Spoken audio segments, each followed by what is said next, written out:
असतो विद्यते भावो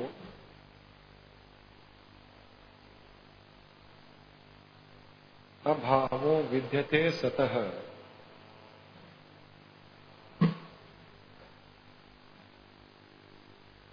यहां कहा गया है कि जो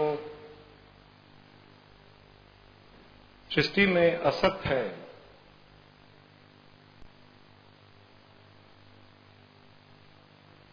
उसका कभी अस्तित्व न था, न है और न ही रहेगा।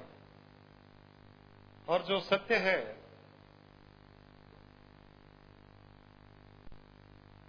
वो ऐसा कभी था ही नहीं कि वो नहीं था या नहीं रहेगा या नहीं है।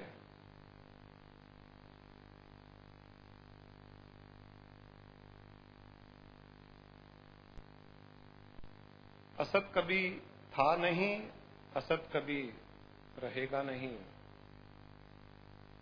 लेकिन फिर भी सांसारिक मनुष्य, सांसारिक व्यक्ति उस असत के पीछे ही पड़ा हुआ रहता है। यहां असत और सत्य का फर्क यही बताया गया है कि जो हर क्षण हर पल बदलता है उसे असत्य कहा गया है। सत्य उसे ही कहा जाता है जो कभी बदलता नहीं, और जो बदलता है वो असत्य है। क्योंकि हम जिसे कुछ मान रहे थे वो अगले पल वो है ही नहीं। उसका कोई ना कोई स्वरूप, रूप, आकार, उम्र, कुछ न कुछ बदल गया है। क्योंकि बदल गया है तो वो है ही नहीं। अभी जो मैंने एक सेकंड के पहले जो कहा वो भी असत्य है, क्योंकि अब वो नहीं है। मैंने कहा और वो चला गया ब्रह्मांड में, उसका अस्तित्व ही नहीं है अब। लेकिन मैंने जो कहा आपने उसे पकड़ लिया, आपने उसे याद करके अपने मन में इंप्रेशन क्रिएट करके उसको लंबे समय तक अपने पास रख लिया, वरना उसका भी कोई अस्तित्व नहीं है। फिर जो मैंने अभी कहा उसका भी अस्तित्व नहीं है, वो भी चला गया। लेकिन हम उसको पकड़ करके, याद रख करके कुछ समय तक, कुछ दिनों तक, कुछ वर्षों तक उस बात को पकड़ लेते हैं, सत्य मानकर। यही अज्ञानता है। जैसे किसी ने डांट भी दिया, क्रोध किया, गुस्सा किया, करने के पश्चात वो डांट, क्रोध रही नहीं। डांटने वाले ने डांट दिया, सुनने वाले ने उसे पकड़ लिया, उसने उसको सत्य मान करके पकड़ लिया। हमने बिजनेस किया, पैसा कमाया, लॉस हो गया, दुखी हो जाते हैं। क्योंकि जो बिजनेस में पैसा कमाया हमने उसे सत्य मान लिया है कि ये सचमुच में धन है, ये पैसा है, ये मेरा है। और जब वो लॉस हो गया तो दुख हो गया। वो रहने वाला है ही नहीं। एक जगह किसी एक के पास में कोई भी चीज रहने वाली नहीं है, चाहे वो कैसी भी लगे हमें। आज उत्तराखंड में ही जो बाढ़ आई, वर्षा आई, लैंडस्लाइड हुए, पहाड़ के पहाड़ नष्ट हो गए, वहां पर केदारनाथ जी का मंदिर वैसा का वैसा ही रह गया।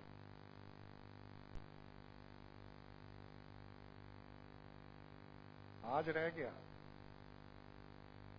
10,000 साल के बाद में वहां कुछ नहीं मिलेगा। वो भी सत्य नहीं है, क्योंकि 10,000 साल के पहले वो भी नहीं था वहां पर। और जो पहाड़ आज नष्ट हो गया वो पहाड़ भी 10,000 साल पहले नहीं था वहां पर। और आज जो पहाड़ है वो 10,000 साल के बाद, 5,000 साल के बाद या 20,000 साल के बाद में वो भी नहीं रहेगा। हर एक वस्तु की वायु एक आयु होती है, तो वो नष्ट होने वाली ही है। जब वो नष्ट होने वाली है तो वो सत्य है ही नहीं। हम स्वयं जो इस शरीर को धारण किए हुए हैं, ये शरीर भी असत्य है, लेकिन हम इस शरीर को सत्य मान करके शरीर की सुख सुविधाओं को, शरीर को ब्यूटीफुल बनाने के लिए और इस शरीर से दूसरे शरीर जो रिश्तेदार नाते जुड़े हुए हैं उन्हीं को सब सत्य मान करके हम केवल इसी परिवार को, शरीर के लिए आयोजन प्रयोजन को ही सत्य मान करके सारा जीवन उसी में लगा देते हैं। और इसी कारण से मनुष्य दुख अनुभव करता है बार बार, क्योंकि ये तो किसी न किसी प्रकार से नष्ट हो रही है या कम हो रही है, या जो सुंदरता है वो खत्म हो रही है, या मनुष्य के भाव बदल रहे हैं, या उसके विचारधाराएं बदल रही है। इसलिए कहा गया है कि अगर मनुष्य को सुख शांति से जीवन व्यतीत करना है, उसको हर पल प्रसन्न रहना है, तो उसे सत्य को पकड़ना पड़ेगा। क्योंकि हम जिस चीज से खुशी ढूंढ रहे हैं, समझ लीजिए मैंने आज एक नई गाड़ी ली, वो गाड़ी मुझे खुशी देती है, प्रसन्नता देती है, सुख देती है। अगर ये गाड़ी परमानेंटली 10,000 साल नहीं 10 लाख साल तक भी ऐसी की ऐसी ही रहे, इसमें कोई बदलाव नहीं आए, कोई खरोंच न पड़े, तो मुझे जीवन भर सुख दे सकती है। लेकिन जिस चीज में मैं सुख ढूंढ रहा हूं वो स्वयं जब बदल रही है, तो हमारा सुख भी बदल जाता है। सुख बदल करके दुख में परिवर्तित हो जाता है। मैंने नए कपड़े पहने, ब्यूटी सैलून में गया, थोड़ा हेयर स्टाइल करवाया, पेडिक्योर करवाया, शादी में जाने के लिए कुछ गहने पहने। थोड़ी देर तक तो सुख देंगे, वो अच्छा लगेगा, लेकिन जैसे ही 12 घंटे 24 घंटे के बाद में वो पेडिक्योर किया वाला असर खत्म हो जाएगा, मेकअप उतर जाएगा, जो घुंघराले बाल किए हुए थे वो भूत के जैसे दिखने लग जाओगे, तब बहुत दुख होगा। क्योंकि 12 घंटे पहले खुद को बहुत खूबसूरत देख रहे थे। वहां ब्यूटी सैलून में उसने ऐसा चमत्कार किया कि बदसूरत से बदसूरत को भी खूबसूरत बना दिया उसने। रजनीकांत है, सलमान खान है, उनको रियल में देख लो तो आपको लगेगा ये तो नहीं, वो एक्टर्स नहीं है जो मूवीज में आते हैं, वो तो बहुत खूबसूरत है। रियलिटी में नहीं है, पिक्चरों में दिखाते हैं। और अगर वो अपने आप को उतना खूबसूरत मान ले तो वो खुद भी दुखी होगा। इस प्रकार हम किसी भी चीज में जब सुख ढूंढते हैं जो बदलने वाली है, तो हमारा सुख भी उसके साथ बदलता है, कम होता है। जैसे जैसे वो वस्तु की उम्र कम होती जाती है, हमारा सुख भी कम होता जाता है।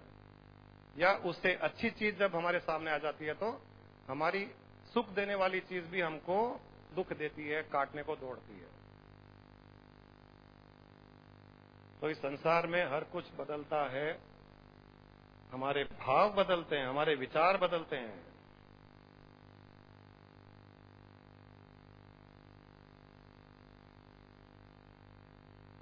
और हम उन विचारों को, भावनाओं को ही अगर उनमें सुख ढूंढेंगे, तभी भी हम दुख पाएंगे।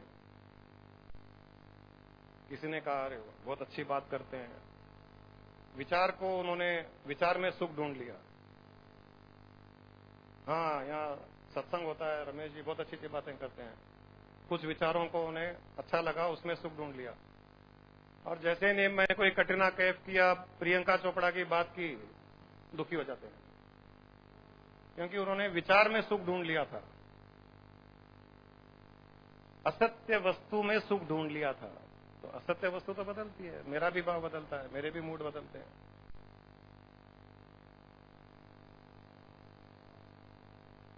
जब भगवान के ही मूड बदलते हैं, भगवान की भावनाएं बदलती है, तो मनुष्य या संसार की वस्तुएं तो बदलेगी बदलेगी। इसलिए कहा जाता है कि असत वस्तु का कभी न अस्तित्व था, न है, न रहेगा। उसके पीछे मत जाओ, उसमें सुख मत ढूंढो। और सत्य वस्तु तो सदा थी, है और रहेगी, वैसी की वैसी रहेगी। उसमें कोई बदलाव नहीं आएगा। उसमें जब हम सुख ढूंढ लेंगे तो जीवन में कभी भी दुखी नहीं होंगे, जीवन के पश्चात भी दुखी नहीं होंगे, क्योंकि वो तो जीवन के पश्चात भी वैसे रहने वाली है। और जो जिस चीज में हम सुख ढूंढ रहे हैं वो जीवन में भी बदल रहा है, जीवन के पश्चात भी बदल रहा है।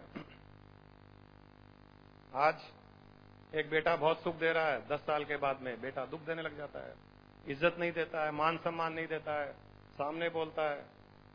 तो जो व्यक्ति अपने ही बेटे से सुख प्राप्त कर रहा था, आज वो उसी से दुखी हो रहा है। और ये भी एक नियम है कि अगर आपने किसी चीज से सुख प्राप्त किया है तो आपको उसी चीज से दुख भी प्राप्त करना पड़ेगा।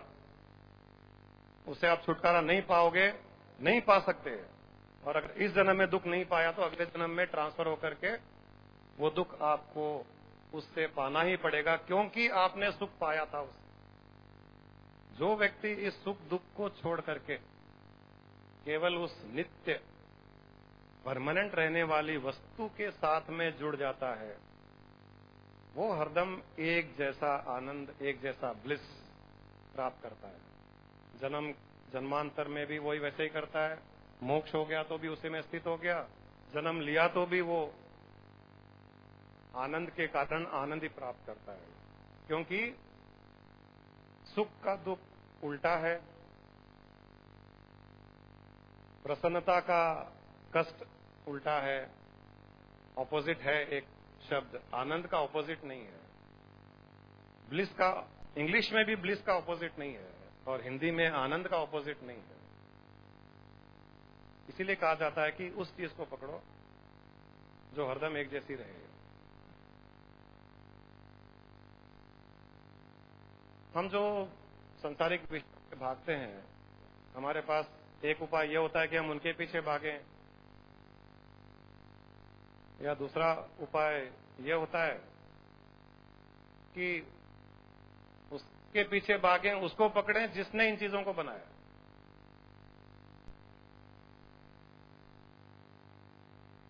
एक कहानी है जिसमें एक गांव में बहुत बड़े भक्त थे। आपकी कहानी में सुना रहे हैं। बहुत बड़े भक्त थे गांव में, भगवान के भक्त, पूरे समर्पित भगवान के भाव में।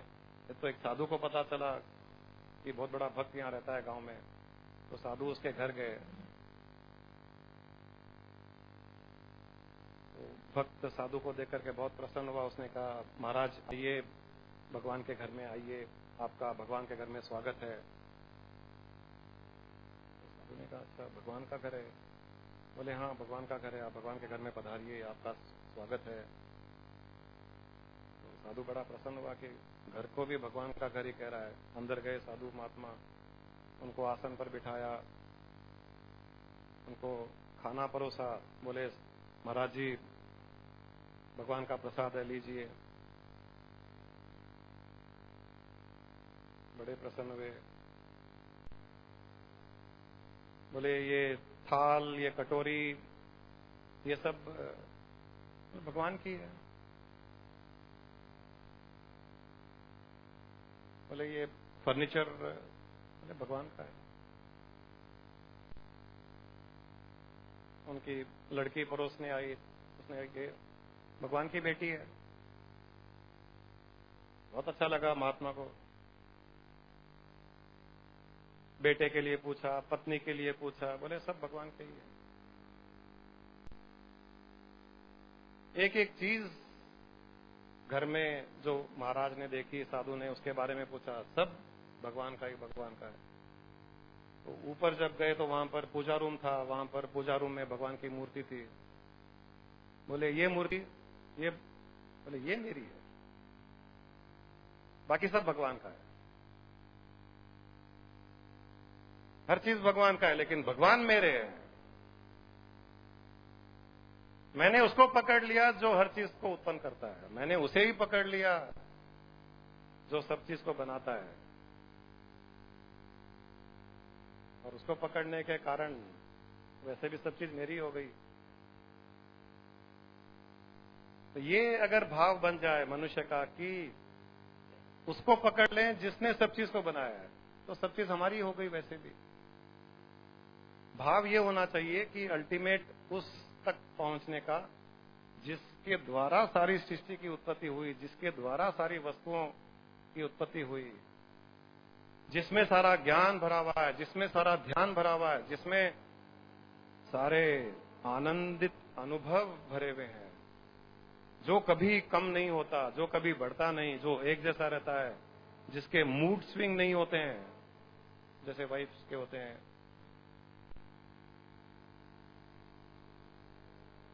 हस्बैंड्स के भी होते हैं, जिसके मूड स्विंग्स नहीं होते हैं, जिसके ड्यूअल पर्सनालिटी नहीं है, जो सब चीज का मालिक है, उस मालिक को अगर कोई प्राप्त कर ले तो सब चीज ही को प्राप्त कर लेता है वो। तो इस श्लोक में यही कहा गया है। हमारे जीवन का उद्देश्य भी इसी प्रकार का होना चाहिए कि हम उस सत्य को पकड़ लें और असत्य से धीरे धीरे अपना मोह हटा लें। मोह हटाने का अर्थ ये नहीं है कि हम दुनिया में कुछ काम न करें, कर्तव्य न करें, जिम्मेदारियां न उठाएं, जिम्मेदारियां उठाएं, कर्तव्य पूरी करें, परंतु वस्तुओं से मोह हटा करके और हर वस्तु में, हर जीव में उसी एक सत्य शुद्ध चेतन आत्मा का अस्तित्व देखते हुए जीवन में आगे बढ़े। सबसे उत्तम तरीका जीवन जीने का यही है। और इस भाव में जो जीवन जिएगा, सारा जीवन जो इस भाव में जिएगा, उस सत्य वस्तु को ही देखेगा, वो मरने के पश्चात उस सत्य वस्तु को ही प्राप्त हो जाएगा, यानी कि उसका मोक्ष हो जाएगा। उसके लिए, मोक्ष के लिए और कुछ करने की भी आवश्यकता नहीं है। कोई प्रयास, कोई साधना, कोई योग, कोई हठ योग, कोई ध्यान, कुछ भी करने की आवश्यकता नहीं है। वो स्वतः ही उसको प्राप्त कर जाएगा, एफर्टलेसली। तो खाली एक भाव इंट्रोड्यूस करना है हमको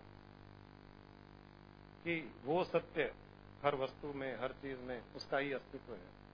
इतना ही भाव अंतर्दृष्टि से प्रकट करते जाइए।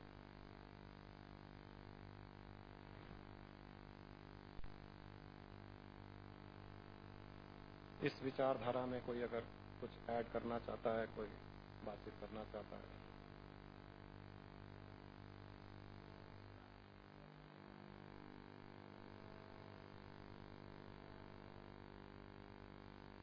इसके लिए हमने कहा ही नहीं कि मरने के बाद मिलेगा। वो मिलेगा तो यहीं मिलेगा, जीवित रहते हुए ही मिलेगा। और अगर यहां नहीं मिला तो मरने के बाद तो मिलने वाला ही नहीं है। तो जीवित, इसीलिए सबसे पहले मेरी बुक का टाइटल भी यही है। मुझे और कोई टाइटल समझ में ही नहीं आया। मुझे कई लोगों ने कहा कि थोड़ा सा इजी टाइटल, थोड़ा अच्छा टाइटल दे दो। मैंने कहा मुझे तो एक ही चीज समझ में आती है, जीवित रहते हुए जीवन मुक्ति का आनंद। जो जीवित रहते हुए जीवन मुक्ति का आनंद लेगा, उसका तो मरने के पश्चात भी मुक्ति निश्चित है, मोक्ष निश्चित है। और जो जीवन मुक्ति का आनंद जीवित रहते हुए नहीं ले पाएगा, उसका तो कोई भरोसा नहीं है। गुरु जी, गुरु का अस्तित्व सत्य है असत्य है, क्या है? गुरु के शरीर पर ध्यान दोगे तो असत्य है, गुरु तत्व पर ध्यान दोगे तो सत्य है, क्योंकि वो तत्व बदलने वाला नहीं है। जो शुद्ध ज्ञान है, जो आध्यात्मिक ज्ञान है, जो आत्म ज्ञान है, वो सत्य है, क्योंकि वो सदा सर्वदा वैसा ही रहता है। उसमें कोई बदलाव नहीं आता है। वो चाहे सतयुग में हो, त्रेता युग में हो, द्वापर युग में हो या कलयुग में हो, वो ज्ञान, शुद्ध ज्ञान वैसा ही रहता है, उसमें कोई बदलाव नहीं आता। तो इसलिए गुरु तत्व और शुद्ध ज्ञान, ये दोनों सत्य है। मगर जब हम गुरु, किसी भी गुरु को अपना गुरु मानते हैं तो उसका स्वरूप अपने अंदर बसा लेते हैं, उसको असत्य कैसे मान सकते हैं?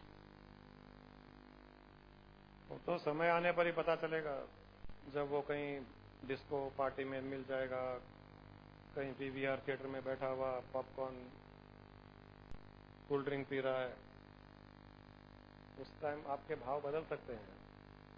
उसको इन कपड़ों में नहीं देख करके जीन्स टी शर्ट में देख लेगा, भाव बदल सकते हैं। पत्नी के साथ में एक लड़की के गले में भी हाथ डाल करके घूम रहा है, भाव बदल सकते हैं, पता नहीं है। मगर आपने जब किसी को अपनी ही आत्मा के अंदर बसा ली, अपने अंदर बसा ली, उसको असत्य कैसे मान सकते हैं? भगवान राम को भी तो नहीं छोड़ा लोगों ने, भगवान कृष्ण को भी नहीं छोड़ा।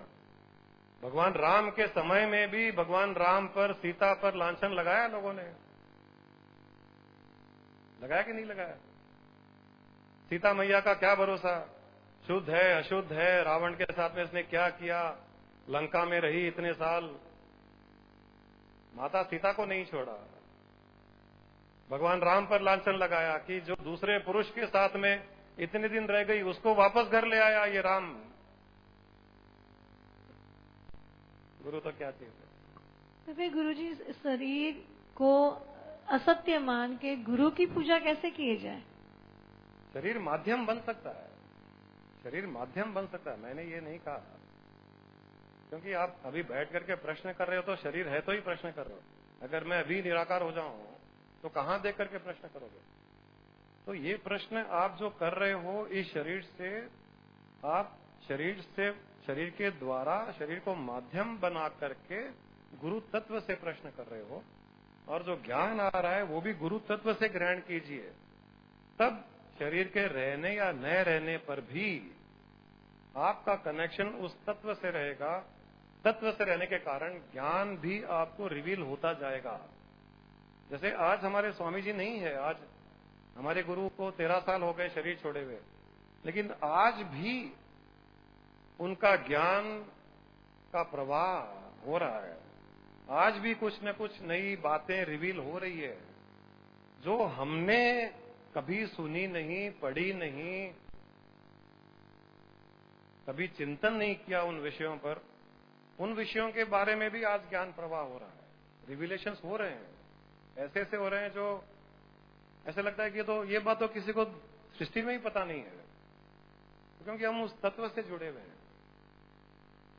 तो धीरे धीरे हमको यही करना चाहिए। जैसे मैंने अभी कहा, किसी शरीर से हम व्यवहारिक दुनिया में शरीर के साथ में संबंध रखेंगे, वो तो आपको अपने पति के साथ, बच्चों के साथ में रखना पड़ेगा।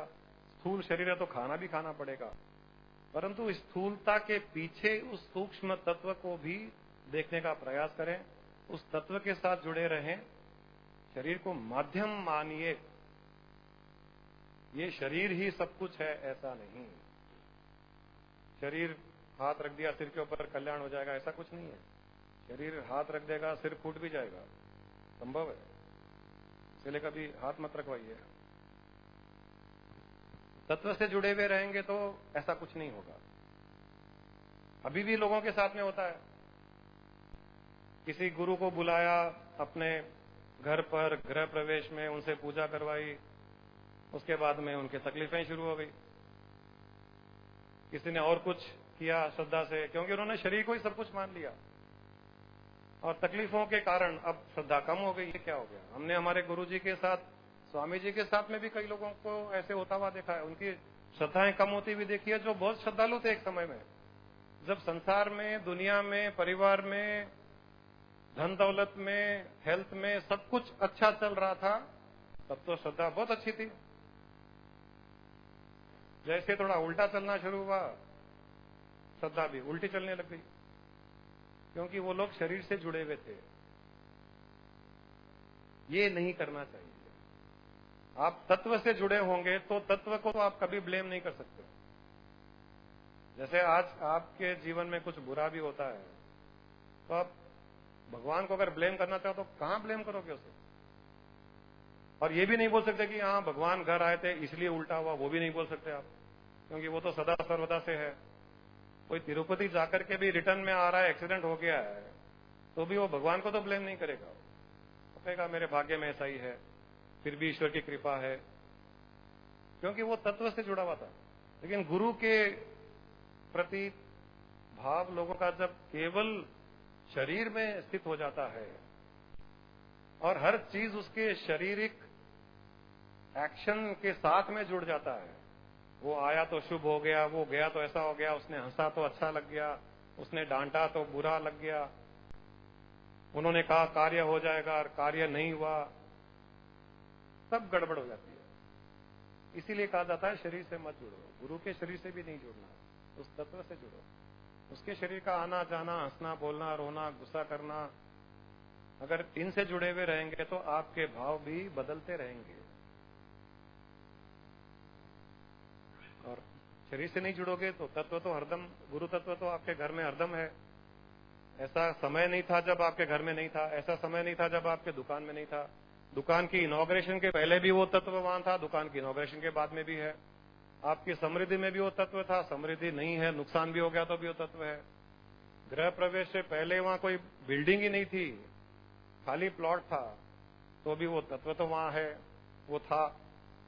बिल्डिंग बन गई, गृह प्रवेश तो एक व्यवहारिक सांसारिक दृष्टिकोण से गृह प्रवेश किया जा रहा है, वरना गृह प्रवेश का मतलब क्या है? ईश्वर तत्व भी वहां है। मकान बनाने से पहले भी ईश्वर तत्व वहीं था, मकान बनाने के बाद भी ईश्वर तत्व वहीं है। ऐसा नहीं कि मकान बनाने पर ईश्वर तत्व वहां से भाग गया। वो तो सर्वव्यापक है, सर्वशक्तिमान है, इतना सूक्ष्म है कि ऐसा कोई स्थान नहीं जहां वो नहीं। फिर भी हमारे मन में दुविधाएं रहती है। गृह प्रवेश करना है, यज्ञ करना है, शुद्धि करना है। वो शुद्धि इसलिए करनी है कि अशुद्धि यहां है, यहां की अशुद्धि को दूर करने के लिए हम यज्ञ का सहारा लेते हैं। यहां अगर अशुद्धि नहीं है, मैंने मेरा 12 साल पहले घर बनाया, गृह प्रवेश किया, कोई यज्ञ नहीं, कोई पूजा नहीं, भगवान की फोटो नहीं, हम स्वयं भगवान है, हम एंटर करके खत्म हो गया। और घर में पूजा रूम भी नहीं है, सारा घर पूजा रूम है। डिस्टिंग्विश ही क्यों करें? ये भगवान का कमरा है, ये मेरा कमरा है, ये बाथरूम है, ये पूजा रूम है। और अक्सर लोग 10,000 स्क्वायर फीट का भी मकान बनाएंगे, भगवान को स्थापित भी करेंगे, लेकिन भगवान का कमरा सबसे छोटा होगा, उससे बड़ा तो बाथरूम होगा। पूजा रूम में सबसे कम पैसे लगेंगे, बाथरूम तो 20-20 लाख के लगते हैं आजकल, एक शॉवर लगता है 5 लाख का। सबसे सस्ता पूजा, क्योंकि काम नहीं आने वाला ना, भगवान को जरूरत भी नहीं है। वैसे भी हमारे पास ज्ञान तो बहुत है, भगवान सीधे साधे होते हैं, सिंपल होते हैं, उनको दिखावा पसंद नहीं है। ठीक है, थोड़ा बहुत मार्बल ग्रेनाइट लगा दो, वो भी खुश रहेंगे। लेकिन सबसे छोटा कमरा, सबसे सस्ता कमरा, अपने बेडरूम में गोल्ड प्लेटेड पलंग होगा, डायमंड सेट तिजोरी होगी। भगवान के तो नकली ही लगाएंगे, क्योंकि असली डर लगता है चोर ले जाएगा। क्योंकि भगवान तो इतने कमजोर हैं कि उनके गले से चोर हार निकाल भी लेगा तो भगवान नहीं रोक पाएंगे। लेकिन हम थोड़े कम स्ट्रांग है, हमारे पास हमारी चीज चोर ले जाएगा तो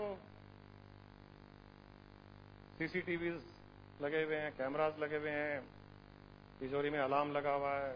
भगवान के पास ये सब नहीं है ना, इसलिए उनको तो आजकल डुप्लीकेट हीरे लगे हुए वो जेवरात आते हैं, तो खाली भगवान को सुंदर बनाने के लिए लगाते हैं।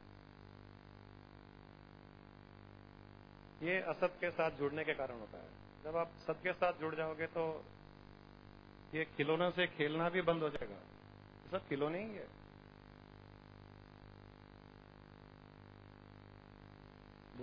बुरा लगने की बात नहीं है, बुरा कई लोगों को बुरा लग सकता है। कई लोग ऐसी पूजाएं करते हैं, ठाकुर जी की सेवा करते हैं, खुद को ठंड लगती है तो ठाकुर जी के ऊपर कंबल उड़ाते हैं, खुद को भूख लगती है तो ठाकुर जी को प्रसाद चढ़ाते हैं, खुद का पेट भरा हुआ है, डकार आ रही है, कल पूरा इडली डोसा बड़ा समोसा खा करके आया, पेट ठीक नहीं है तो आज ठाकुर जी को भी खिचड़ी मिलेगी।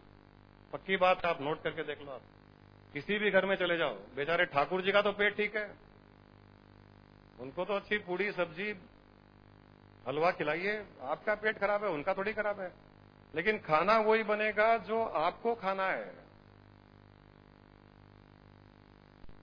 बेचारे वो तो कुछ बोलेंगे नहीं, चुपचाप खा लेते हैं, तो आप बोलते हो ये तो मेरे भोलेनाथ है, जो दे दो खा लेंगे। वो भोलेनाथ दिख रहे हैं, वो जब थप्पड़ मारेंगे ऐसे ही मारेंगे, सब खत्म हो जाएगा। और वो मारेगा एक दिन। वो भी कहता है किसको बेवकूफ बना रहे हो तुम, मुझे यहाँ एक छोटी सी मूर्ति बिठा करके, एक मुकुट पहना करके, झूला झुला करके, थोड़ा कंबल उड़ा करके, इतना सा खाना चढ़ा करके। वो भी पता है कि ये किसको जाने वाला है, क्योंकि वो तो खाने वाला नहीं है, तो उसको भी पता है जो आज मुझे पसंद है वही खाना चढ़ा रहा हूं, क्योंकि मुझे ही तो खाना है। उनकी पसंद थोड़ी पूछी जाती है कि आपको क्या पसंद है भाई साहब, आप बताइए आज आपकी पसंद का बनेगा। कल के दिन आवाज आकाशवाणी से आवाज आ गई कि पिज्जा चाहिए, गए। आप बिलीव नहीं करोगे कि ठाकुर जी की आवाज है, क्योंकि वो तो पिज्जा बोल ही नहीं सकते। तो बिना मिर्ची का, बिना लहसुन प्याज का, लहसुन प्याज उन्होंने ही उगाया, उन्होंने ही तैयार किया कि चलो खाना स्वादिष्ट बनेगा। लहसुन प्याज में मेडिसिनल वैल्यूज हैं, औषधि है, भगवान भी खाते हैं कि मेरा स्वास्थ्य अच्छा रहे। लेकिन ये संसारी लोग मुझे खिलाते नहीं है। भगवान को तो तामसिक काम से कुछ लगता ही नहीं है। वो तामसिक इसलिए हमको पता है ना कि हमको खाना है ये। वो तामसिक हमारे यहां बैठा हुआ है, सात्विकता तो है ही नहीं हमारे पास में। जब मनुष्य उस तत्व के साथ जुड़ जाता है, जब हर स्थान में, हर समय, हर क्षण, हर पल उसको अनुभव करता है, तो भूल ही जाता है तामसिक, राजसिक, ये सात्विक होता क्या है। वो गुणातीत हो जाता है। हम लोगों को पता भी नहीं चलता। हम कहीं जाते हैं, अभी घूम करके पुनीत, नेहा, प्रेम जी के साथ में कविता, महाबलेश्वर गए, बहुत एंजॉय किए। फोटोज मत देखना, सब जीन्स टी शर्ट में, भाव खत्म हो जाएगा। बहुत एंजॉय किए, सब खाए पिए। मुझे तो आखिर में पुनीत ने बोल भी दिया कि गुरुजी आपकी डाइट तो भयंकर है। मैं इतना खाता था, लेकिन वो उस दृष्टिकोण से नहीं बोला। उसने बेचारा इसलिए बोला कि आप खा भी लेते हो और ऐसे कैसे भी रह जाते हो। हम आज खा लेते हैं तो सुबह ब्रेकफास्ट नहीं करेंगे, सुबह ब्रेकफास्ट ज्यादा कर लिया तो फिर लंच नहीं करेंगे। हम तो ब्रेकफास्ट भी कर लिए, 2 घंटे के बाद में और कुछ चाहिए, पिज्जा चाहिए, 2 घंटे के बाद में जूस चाहिए, फिर 1 घंटे के बाद में पकौड़े चाहिए, क्योंकि हम खाते ही नहीं है ना। मैं तो नित्य उपवासी हूं। मैंने जिंदगी में कभी खाया ही नहीं, वो उसको दिख रहा है कि खा रहा हूं। मैं नित्य उपवासी हूं और नित्य ब्रह्मचारी भी हूं। पत्नी के होते हुए भी नित्य ब्रह्मचारी हूं। सब कुछ खाते हुए भी नित्य उपवासी हूं। ये भाव जब आ जाएगा, मैं कितना भी खा लूं, हर आधे घंटे से खा लूं, भाव ये है ही नहीं कि मैं खा रहा हूं। मैंने बताया था सीक्रेट भी कि भाव ऐसा ही है। जब मैं खा रहा हूं, मेरे गले से नीचे उतर रहा है, नीचे उतरते उतरते मुझे ऐसे लग रहा है कि वो सारी सिस्टम में फैल गया। मुझे लगता ही नहीं है कि मैं शरीर में जा रहा है। एक गुरबचन सिंह जी भी बुलाए थे एक बार घर पर, उन्होंने भी बहुत खिलाया। मैंने सबसे ज्यादा खाया, 20 लोगों में सबसे ज्यादा खाया। उसके बाद में बुलाना बंद कर दिए बेचारे वो सोचे गुरुजी ये थोड़ा बहुत खाएंगे, हाथ लगाएंगे, टेस्ट करेंगे, बाकी सरका देंगे हमारी तरफ से। यहाँ सरकाने का छोड़ करके हाँ और ले आओ, हाँ गार्लिक ब्रेड ले आओ, हाँ वो पास्ता ले आओ। बेचारी हमारी ज्ञान भी बना बना करके 6 महीने हो गए, फिर इनविटेशन नहीं आया।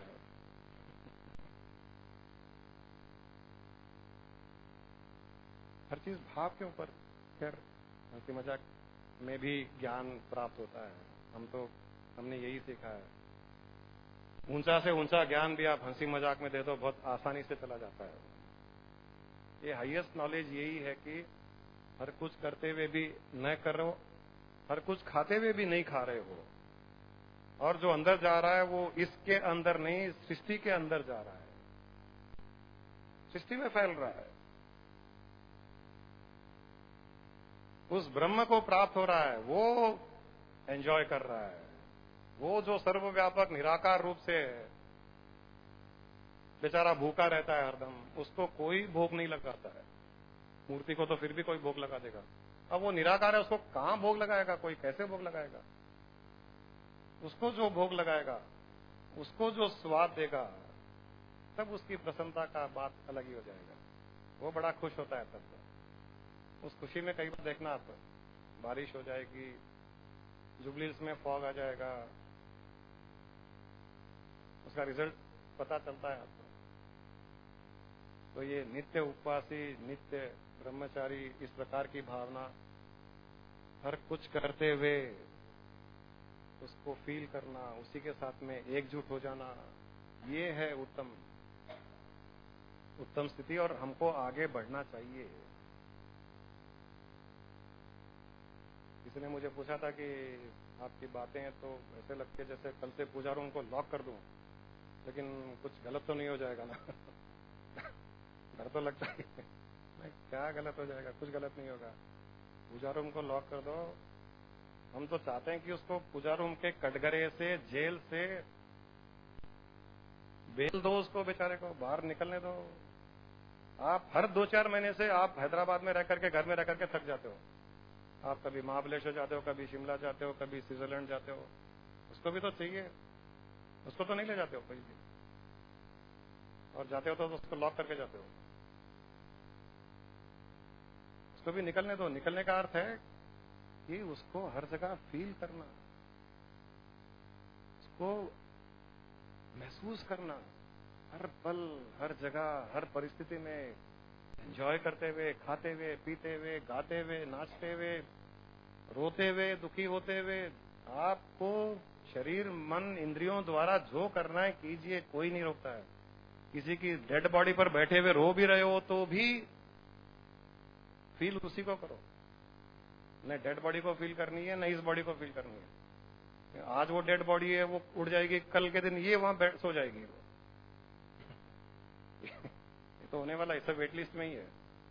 जो भी मौते में जा रहे हैं वो अपना एक RSC टिकट लेके जा रहे हैं कि भाई तुम जाओ, फिर हम आ रहे हैं। वो किसका नंबर 1 है, किसका 10 है, किसका 100 है, वो किसी को पता नहीं है।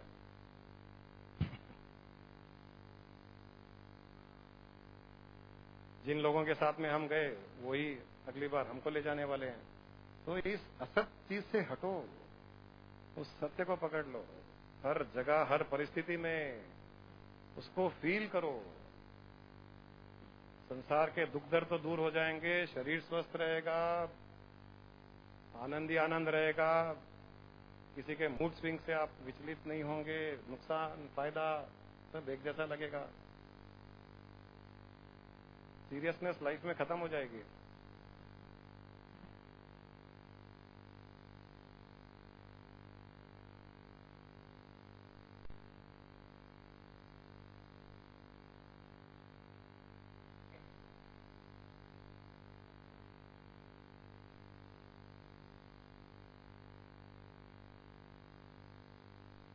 चर्चा को आगे बढ़ाइए,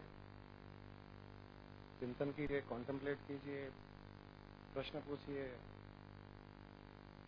समझने की कोशिश कीजिए और उतरने की कोशिश कीजिए। मैंने बताया था ना एक बार, वो ब्रह्म उपवास नहीं, नित्य उपवासी और नित्य ब्रह्मचारी की कहानी। अभी जो मैंने कहा कि नित्य उपवासी हूं, नित्य ब्रह्मचारी हूं, रिपीट करनी हो तो बता देता हूं। कहानियां अच्छी लगती है सबको। हमारे स्वामी जी मुझे तो ज्ञान के रूप में ही ज्ञान देते थे, लेकिन गुरु माँ को कहानियों के द्वारा ही सब समझाते थे। मैं सोचता था क्या है स्वामी जी को हर चीज में कहानी कहानी कहानी बताते रहते हैं। मुझे पता नहीं था कि मैं भी ऐसे ही कहानी एक्सपर्ट हो जाऊंगा। एक बार भगवान कृष्ण और उनकी पत्नी रुक्मिणी बैठे थे अपने महल में, और पता चला कि यमुना नदी के पार दुर्वासा ऋषि आए हुए हैं। तो भगवान कृष्ण ने कहा रुक्मिणी को कि जाओ तुम कुछ खाना पीना ले जाओ दुर्वासा ऋषि के लिए। तो अच्छा सा खाना वाना बना करके ले गई, हलवा, पकौड़े, प्याज के, लहसुन के, सब पिज्जा, बर्गर। तो जैसे ही वो नदी के पास गई तो नदी जोर से बह रही थी और कोई नाव भी नहीं थी वहां पर नदी को पार करने के लिए। नदी पार नहीं कर पा रही थी रुक्मिणी, तो वापस आई और भगवान कृष्ण को बोली कि ये नदी बह रही है, मैं कैसे जाऊं। तो उन्होंने कहा कि तुम एक काम करो, नदी के पास जाकर के कहो कि नित्य ब्रह्मचारी ने प्रार्थना की है कि मुझे रास्ता दे दीजिए उस पार जाने के लिए। मैं थोड़ी कंफ्यूज हो गई, बोलिए नित्य ब्रह्मचारी कौन है? बोले मैं हूं। क्या तुम भी डांट डपट दी जोर से, आपकी पत्नी हूं, मुझे पता है आप नित्य ब्रह्मचारी नहीं हो, ब्रह्मचार्य का तो नजदीक भी पालन नहीं करते हो, हरदम छेड़खानी करते रहते हो। और पहले भी तो शादी से पहले भी कहां थे ब्रह्मचारी? वो राधा नाम की जो थी गर्लफ्रेंड, गोपियां थी, शादीशुदा है, औरतों के साथ में भी बहुत छेड़खानी की और बोलते हो नित्य ब्रह्मचारी। मुझे सब पता है, बोलिए मैं कैसे जाऊं? उन्होंने कहा तुम जाओ तो सही, कह दो ये बात नदी से कि हे नदी मैया, नित्य ब्रह्मचारी ने मुझे कहा है आपसे प्रार्थना करने के लिए, मुझे थोड़ा सा रास्ता दीजिए, पार करना है। और अगर मैं नित्य ब्रह्मचारी हूं तो यमुना नदी रास्ता देगी, नहीं हूं तो नहीं देगी, वापस आ जाना।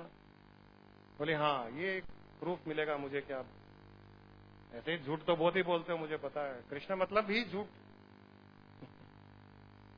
गई और उसने कहा हे यमुना माता, उस नित्य ब्रह्मचारी ने कहा है कि थोड़ा सा रास्ता दे दें, मुझे नदी पार करनी है। इतने में नदी बंट गई, दो भाग हो गए, बीच में रास्ता खाली हो गया।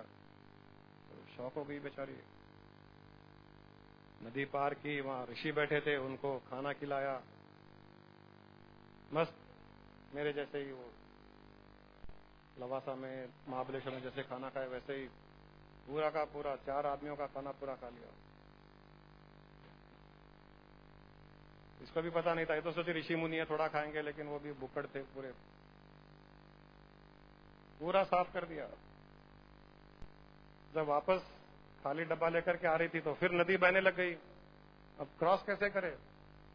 तो ऋषि के पास में उसने कहा कि मैं कैसे उस तरफ जाऊं? उन्होंने कहा नदी से कहना कि उस नित्य उपवासी ने प्रार्थना की है कि थोड़ा सा स्थान दे दें, मार्ग दे दें, रास्ता दे दें, क्रॉस कर दें। बोले नित्य उपवासी कौन है? बोले मैं ही हूं। बोले अभी तो आपने 4 आदमी का खाना खाया और कहते हो नित्य उपवासी हूं। नित्य उपवासी का मतलब है जो सदा से ही उपवासी है, उपवास करता आया है, कभी जिंदगी में खाना ही नहीं खाया। ये आप दोनों झूठ कैसे बोलते हो मुझे पता नहीं है। वहां वो कृष्ण झूठ बोलता है, यहाँ ऋषि झूठ बोलते हैं। बोले तुम कोशिश तो कर लो, अगर मैंने खाना खाया है तो नदी रास्ता नहीं देगी, और मैंने उपवास किया है और नित्य उपवासी हूं तो नदी रास्ता देगी। गई, वैसा ही कहा उसने, नित्य उपवासी ने कहा है कि मुझे रास्ता दीजिए, पार करना है। तो नदी फिर बंट गई, 2 भाग में डिवाइड हो गई, रास्ता मिल गया, पैदल चली गई। बेचारी बहुत कंफ्यूज, कृष्ण को जाकर के बोली ये आप लोग क्या माया रच रहे हो मुझे पता नहीं है। इधर आप बोलते हो नित्य ब्रह्मचारी, जो सबसे ज्यादा अब्रह्मचारी है, और वो नित्य उपवासी जो सबसे ज्यादा खौकड़। तो बोले हम दोनों ही हर पल हर क्षण उस सृष्टि के विस्तार शुद्ध चेतन ब्रह्म स्वरूप में स्थित रहते हैं। हमें शरीर का आभास नहीं रहता है। मैं कुछ करता हूं तो मैं नहीं करता, शरीर करता है। और वो ऋषि भी खाते हैं तो वो नहीं खाते हैं, शरीर खाता है। वो तो ब्रह्म भाव में ही स्थित रहते हैं, इसलिए वो जो ब्रह्म है वो नहीं खाता, और मैं जो ब्रह्म हूं ये तो ब्रह्मचारी ही है। इसलिए हम दोनों नित्य ब्रह्मचारी और नित्य उपवासी। हर पल ये भाव रहे। आप प्रैक्टिस कीजिए, एक दिन प्रैक्टिस कीजिए, किसी एक दिन को ले लीजिए कि चलो आज नित्य उपवासी का और नित्य ब्रह्मचारी का भाव रखना है। ट्राई कीजिएगा, एक अलग आनंद आएगा। पत्नी डांट भी दे, थप्पड़ भी मारते, तो भी अपना नित्य ब्रह्मचारी वाला भाव मत छोड़िएगा।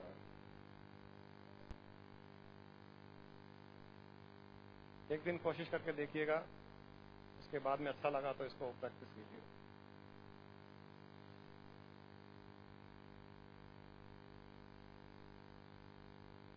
विशाल के माइंड में कुछ उथल पुथल।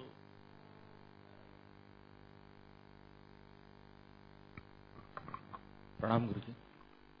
इससे पता चला कि वो सेल्फ है, उसको कुछ नहीं चाहिए, वो कुछ नहीं मांगता है, और जो निर्गुण है वो कुछ नहीं चाहिए, उसको इच्छा भी नहीं है, जो भी है वो रूप को है, तो शरीर को है, तो हम वो निर्गुण है ऐसा सोचने से ऐसा होता है। मगर मेरे को यहाँ पर ये है कि इच्छा किसका है एक्चुअली, वो निर्गुण का तो नहीं है, तो सगुण ये मन का है, माइंड का। शरीर बोले तो आप बोले उसको मिला के माइंड को बोल दिए। माइंड दूसरा है, यहाँ पर सेल्फ दूसरा जैसा दिख रहा, तो आप एक बार बोले वो उसका ही है बोल के बोले। एक्चुअली इच्छा किसका है? वो इच्छा सेल्फ का है, नहीं तो माइंड का है। खाने का और कुछ लड़की को देखने का कुछ इच्छा हुआ, वो माइंड का है, सेल्फ का है? माइंड का ही है। माइंड उसी से उत्पन्न हुआ है, उसी का बदला हुआ रूप है, उसी का मॉडिफाइड फॉर्म है, उसी कॉन्शियसनेस चेतना का ही एक इंटेंस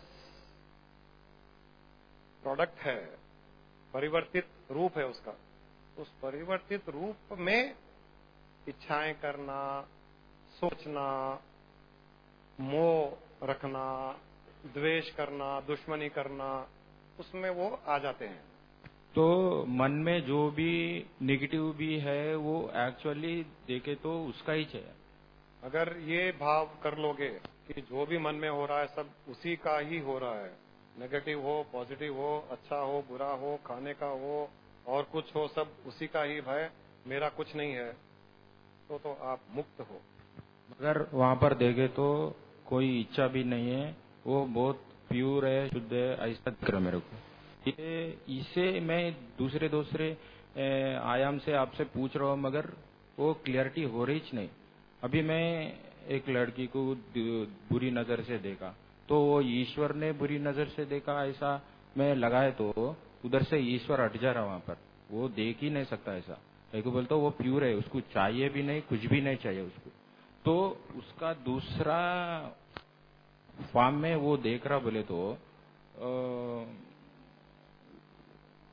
वो एक बार अच्छा ठीक से समझाएगा। तो तुम्हारा माइंड उस ईश्वर को हटा दे रहा है, क्योंकि माइंड को डर है कि ये ईश्वर भाव रह जाएगा तो मेरी बुरी नजर खत्म हो जाएगी। नहीं गुरुजी, मैं वहां से देखे तो वो बहुत प्योर है, वो कुछ चाहिए भी नहीं उसको, मगर थोड़ी देर के बाद वो प्योर चले जाता है, फिर ये माइंड एंटर होता है। वो इसीलिए कि माइंड का एक नेचर ये भी है कि इनस्टेबल रहना, एक विषय में, एक भाव में स्थित नहीं रहना, उसका नेचर बना हुआ है। जब तक उस नेचर को, उस प्रवृत्ति को, उस स्वभाव को नहीं बदलोगे, तब तक ऐसा चलता रहेगा। ये इच्छा उसका है, ये कैसा जानूं मैं? इसका जो सेल्फ का है वो ही। प्रैक्टिस करो, जान जाओगे। मार वहां पर कोई इच्छा ही नहीं है जैसा दिख रहा मेरे को, बहुत प्योर है, काम खत्म हो जाएगा ना। मैं वही बता रहा हूँ, ये मन जब हर पल हर क्षण उसमें स्थित रहने लग जाएगा और ये सोच लेगा कि जो भी मन में विचार उत्पन्न होंगे, जो इच्छाएं वासनाएं भी उत्पन्न होगी, अच्छी बुरी, वो उसी की होगी, और ये भाव आप 24 घंटे बना के रखो। जितना वो प्योर है उतना ही ये माइंड प्योर हो जाएगा। हाँ, मैं देखे तो माया को देखे तो माया ही दिख रहा। मैं वही बता रहा हूँ कि मन की नेचर है कि वो इस तरह से उस भाव में नहीं रहना। हजारों सालों से, हजारों जन्मों से नेचर उसकी बन गई है कि उसके अलावा सब कुछ देखना। इसलिए ये डिस्कनेक्ट हो रहा है बार बार। इसीलिए हम साधना कहते हैं ना। जो साधना करी जाती है, वो हठ योग हो, ध्यान हो, भक्ति हो, ज्ञान योग हो, साधनाएं इसीलिए कि उसको उन सब से हटा करके उसमें लगाना। तो जब वो उसमें लगने लग जाएगा और उसमें स्थित रहने लग जाएगा, तब वही इम्प्योर माइंड जो आज संसार के आकर्षण में जा रहा है, वो इतना प्योर हो जाएगा कि संसार में जाएगा ही नहीं, द्वेष भावना नहीं आएगी, कुछ बुरी भावना उत्पन्न नहीं होगी, 100% प्योरिटी की भावना रहेगी, वो बन जाएगा। उसके लिए तो साधना करनी है ना। अभी तो खाली इंटेलेक्चुअली समझ सकते हो, उसको प्रैक्टिस में लाइए, साधना कीजिए, फिर आपको प्रूफ मिलेगा। इंटेलेक्चुअली प्रूफ कैसे मिलेगा? आप बोले जो एनलाइटेंड हो गए उनके माइंड उनसे जुड़ा है, तो जो माइंड में कोई भी इच्छा है वो एक्चुअली समझ सकते उसका इच्छा है, मगर ये जुड़ा नहीं है, वो माया में है, तो यहाँ पर इच्छा हुआ है, ये किसका हुआ? वो वही पूछे मैं। ओके, उसका ही है, लेकिन तुमको वो एहसास नहीं है कि उसका है। ओके, और वो अहंकारवश ये सोच लेता है कि ये मेरा है। ओके, उसी को हम माया कहते हैं, उसी को फंसना कहते हैं। जब ये अहंकार खत्म हो जाएगा, मैं छोड़ करके तुम उसके साथ लग जाएगा, तुम्हारा ही है, तब ये इच्छाएं भी खत्म हो जाएगी। और अगर इच्छा उत्पन्न होगी तो केवल संसार के कल्याण के लिए इच्छा उत्पन्न होगी। अगर मेरे को माया का इच्छा भी हुआ है तो वही देख रहा बोल के देखता हूँ। देखो, कोई प्रॉब्लम नहीं है, ये भी साधना है एक। उसी को देखो, प्रैक्टिस यही करो कि जो दिख रहा है, अच्छी दृष्टि, बुरी दृष्टि, अच्छा भाव, बुरा भाव, जो भी है, प्रैक्टिस ये करते जाओ कि वो ही ये इच्छा उत्पन्न कर रहा है। उसी की इच्छा हो रही है, बुरी नजरों से देखो, उसी की इच्छा हो रही है, अच्छी नजरों से देखो, देखने दो। तुम ये सोचते जाओ, थोड़े दिनों में वो जब फल आएगा उसका, जब वो इम्प्योरिटी उसके थॉट में बार बार लगाने से जो इम्प्योरिटी खत्म हो जाएगी, जो गंदगी निकल जाएगी, तब अपने आप तुमको प्रूफ मिल जाएगा। धन्यवाद। कहीं प्रैक्टिस करके शुरू करो। धन्यवाद। इससे मालूम ये हुआ कि मन कुत्ता जैसा इधर उधर भाग रहा है, गुरु कुत्ते पकड़ने वाले जैसा मेरे को लग रहा है। मगर बाहर से कुत्ते पकड़ने वाले को यहाँ पर आप गुरु का डिफरेंस है, वो तो कुत्ते के पीछे भागते हैं, यहाँ पर तो गुरु फंदा लेके खड़ा है, कुत्ता को खुद आके फंसना है इसमें। गुरु एक प्रेम का और कृपा का फंदा लगा के रखा है, मगर कुत्ता आके फंसना है। यहाँ पर इतने फंसे, मगर मैं तो उसके अंदर से चले जा रहा हूँ, फंस रहा ही नहीं जैसे मेरे को लग रहा है। ऐसा खास बात नहीं है, वो मेरा पहले तो वैराग्य नया है गुरुजी, उसके बाद से मैंने इधर उधर जा रहा कुत्ता, उधर फिर मैंने ढील छोड़ी भी है। जिस दिन पकड़ने का होगा ऐसा पकड़ लूंगा कि वो टू टू भी नहीं कर पाएगा। मैं देख रहा हूँ, वेटिंग कर रहा हूँ। धन्यवाद। उसका भी प्रारब्ध है, उसको एंजॉय करना है, उसके कुछ प्राप्त है, उसके भाग्य में अच्छा लिखा हुआ है, तो मैं उसको एंजॉय करने दे रहा हूँ। उसको क्यों उससे विमुख करूं, क्यों उससे अलग करूं, तो करने दो। मुझे पता है उसका पट्टा लगा हुआ है, उसके पट्टे की डोर मेरे हाथ में है, जब चाहे जब खींच लूंगा। जैसे मैं पतंग उड़ा रहा हूं और पतंग हवा में झूल रही है, उस पतंग में जब ईगो आ जाए कि मैं हवा में उड़ रही हूं, मैं झूल रही हूं, मैं एंजॉय कर रही हूं, तो उसको लगेगा कि वो खुद कर रही है। उसको ये पता नहीं है कि उसकी डोर पतंग उड़ाने वाले के हाथ में है, जब चाहे वो खींच सकता है। लेकिन जब मैं देख रहा हूं वो एंजॉय कर रही है, तो मैं उसको चरखी को ढीला छोड़ देता हूं, करने दो एंजॉय, और आगे जाने दो, और ऊपरने दो। कहां जाएगी डोर, तो मेरे ही हाथ में है, जब चाहे खींच लूंगा। तो उसकी एंजॉयमेंट को कम क्यों करूं मैं? तो इसलिए गुरु के शरण में चले गए, श्रद्धा है, तब ठीक है। संसार में लगे रहो, माया में फंसे रहो, शादी करो, बच्चे पैदा करो, तुम्हारी मम्मी बोल रही है इसकी शादी करनी है, तो करो, शादी करो, बच्चे पैदा करो, सब करो। जब टाइम आएगा, जब खींचना होगा तब खींच लेंगे डोर, चिंता क्यों करते हो?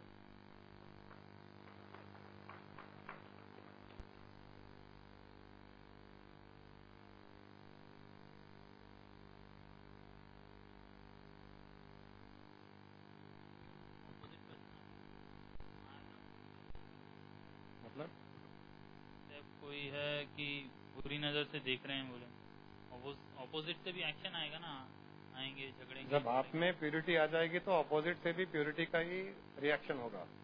और जितनी आपके अंदर इम्प्योरिटी रहेगी, जब तक रहेगी, तब तक ऑपोजिट से भी वो इम्प्योरिटी का ही भाव आएगा। तो जब तक आप इम्प्योरिटी के भाव से किसी को देखोगे तो इम्प्योरिटी थप्पड़ मारेगी वापस से, तो थप्पड़ खाना पड़ेगा। और जब प्योरिटी से देखोगे तो वो थप्पड़ नहीं मारेगी। आप उसको गले भी लगा लोगे तो थप्पड़ नहीं मारोगे। अभी खाली नजरों से देखोगे तो भी आके थप्पड़ मारेगी वो, इतना फर्क पड़ जाता है। और फिर नजरों से नहीं, जाके गले भी लग लो उससे, कुछ नहीं करेगी वो। प्योरिटी का यही तो फर्क है, इम्प्योरिटी और प्योरिटी का। जैसे मैंने कहा था ना, सब जग ईश्वर रूप है, भलो बुरो नहीं कोई, जाकी जैसी भावना तैसो ही फल होए। तो आपकी जो भावना होगी वही रिएक्शन होगा सामने से। तो जैसे जैसे आपकी इम्प्योरिटी खत्म हो जाएगी, सारी सृष्टि की प्यूरिटी, सारे जीवों की प्यूरिटी आपकी ओर बढ़ती चली जाएगी। इसीलिए ये कहा जाता है कि आप दूसरों को बदलने की चिंता छोड़ दो, दूसरों को प्योर करने की चिंता छोड़ दो, दूसरों को पॉजिटिव करने की चिंता छोड़ दो, दूसरों के व्यवहार में बदलाव लाने की चिंता छोड़ दो। अपने अंदर बदलाव ले आओ, अपनी भावना बदल लो, दूसरे स्वतः ही बदल जाएंगे। ऑटोमेटिकली, नेचुरली, एफर्टलेसली सब बदल जाएगा। हिम्मत तो करो पहले अपने आप को बदलने की। प्रॉब्लम सब जगह एक ही है कि सब चाहते हैं कि मैं नहीं, पहले वो बदले। या किसी ने शुरू भी कर दिया कि चलो मैं बदलाव ला रहा हूं, मैंने गुस्सा कम किया, 2 दिन कम किया। अब मॉनिटर करते हैं कि सामने वाला 2 दिन गुस्सा किया कि नहीं किया, और 2 दिन में उसने गुस्सा किया तो बोलते हैं नहीं, मैंने छोड़ दिया, उसने नहीं छोड़ा, तो मैं भी शुरू कर देता हूं। पेशेंस खत्म हो गया। 2 दिन नहीं, 2 साल भी पेशेंस रखिए आप, एक दिन बदलेगा वो। जब उसकी इम्प्योरिटी धीरे धीरे खत्म होने लगेगी तो वो भी बदलेगा। लेकिन यहां पेशेंस नहीं है, मॉनिटरिंग शुरू हो जाती है। स्वयं को बदलने का अर्थ है आप इतना स्वयं को बदल लो कि दूसरे चाहे जो भी करे, मैं तो ऐसा ही रहूंगा। वो जब भाव आ जाएगा तब धीरे धीरे जाकी जैसी भावना तैसो ही फल होए होने लग जाएगा। होना ही पड़ेगा, सृष्टि का नियम है, उसको कोई नहीं बदल सकता।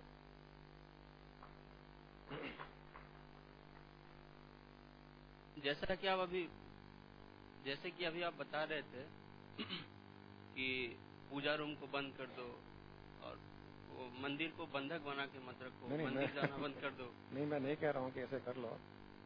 जब आप हायर जाना चाहते हो, आध्यात्मिक मार्ग में और इवॉल्व होना चाहते हो, कंप्लीट एनलाइटन होना चाहते हो, उसके साथ एक होना चाहते हो, तब आपको ये सब स्टेजेस को क्रॉस करना पड़ेगा। लेकिन अगर वो उद्देश्य नहीं है और वो भाव भी नहीं बना, तब तक इसको कंटिन्यू कीजिए। मेरे बोलने से कोई चीज मत कीजिए। मैं बहुत हायर लेवल की बात कर रहा था उस समय। नहीं तो अभी जैसे बोल रहे थे कि उसे सिर्फ फील करो, मतलब कहीं भी हो तो उसे आप फील करो। खुशी में, दुखी में, तो वो तो निरंकार है, पता तो चलेगी कैसा है, तो कैसे फील करेगी? क्या पता चलना है कि वो भगवान दिखता कैसा है? फील करो, मतलब कैसे लगते हैं वो, कैसे फील करें उनको? वो तो दिखते ही नहीं है, निराकार है तो दिखेंगे क्या? तो अभी आपने बताया ना उन्हें फील करो, तो फील तो वो तो है ही है। वो तो जहाँ आप बैठे हो वहीं है, आपके चारों ओर है, ऊपर नीचे, हर क्षण आप सो रहे हो, जाग रहे हो, आप अच्छा कर रहे हो, बुरा कर रहे हो, वो तो आपके साथ ही है। वो आपसे अलग हुआ ही नहीं, क्योंकि जो सर्वव्यापक है, आप नहीं थे तभी भी वो था, और आप हो तभी भी वो है, आप नहीं रहोगे तभी भी वो रहेगा। तो उसको तो आपको केवल अनुभव महसूस करना है, फील करना है, और इनिशियली वो समझ लीजिए आपको इमेजिन करना है। चलिए, और कुछ नहीं तो इमेजिन कीजिए कि वो सब जगह है, जो यहाँ जो हमको कुछ नहीं दिख रहा है, यहाँ जो दिख रहा है उसके अलावा क्या है? निराकार है, कुछ भी नहीं है। वो जो कुछ नहीं है वो ही परमात्मा है, वही ईश्वर है, वही सर्वशक्तिमान है, वही परब्रह्म परमात्मा है, पूर्ण शुद्ध चेतन आत्मा है। जो यहाँ कुछ नहीं दिख रहा है वो वहां कूट कूट के भरा हुआ है। वो इससे ज्यादा क्या बताऊंगा?